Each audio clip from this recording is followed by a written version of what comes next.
கோயில வரலாறு ஹிஸ்டரி சிம்பிளா. அதாவது இவர் வந்து சுயம்புமூர்த்தி, தன்னால ஒருவனா சுவாமி வந்து, அதாவது ரொம்ப காலத்துக்கு முன்னாடி பாத்தீங்கன்னா ஒரு பெரிய மலையே இருந்தது. இந்த இடத்துல வந்து ஒரு சித்தரோட ஜீவசமே சுவாமி மலையோட மலையா பாறைக்குள்ள ஒன்னாக இருக்கும்போது ஒரு பெரிய கஷ்டக்காரனுக்கு காண்டாக்ட் கொடுக்கும்போது மலையை கொஞ்சம் கொஞ்சமா குறைஞ்சு உடச்சிட்டே வரும்போது இந்த இடத்துக்கிட்ட வரும்போது ஊர் மக்களும் எல்லாருமே சொல்லியிருக்கா, இங்க சுவாமியும் இருக்கா, சித்தரோட ஜீவசமயம் ஒன்னா இருக்கு, நீங்க எதுவுமே செய்யணும். ஒரு பாறை 2ஆம் பொழுதுதான் சுவாமி விழுந்தார். அவர் எப்ப அந்த பாறை பொழுது வெளியில வந்தாரோ அதோட அந்த கஷ்டக்காரனுக்கு வெளியே நின்று அந்த கான்ட்ராக்டும் வெளியே நின்று வந்து இந்த இடத்துல இப்ப வந்து 18 சித்தர்கள், ஒரு சித்தர் எடக்கால சித்தர். இவர் சுவாமி கோஷமே தவம் பண்ணி மறைஞ்சு போயிருக்காரு. வந்து ஒளி ரூபமா இருவார், பட்சியா இருவார், சர்ப்பமா இருவார்.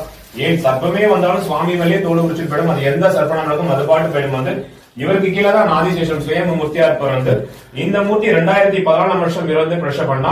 ஊர் வந்து அமைஞ்சிருக்க இடம் வந்து இடர்குன்றம். அதாவது செங்கல்பட்டுல இருந்து திருப்பூர் போற ரூட்ல கொட்டமேனூர் ஜங்ஷன் வந்து அந்த ஜங்ஷன்ல இருந்து 2வது கிலோமீட்டர்ல கோவில் இருக்கு. வந்து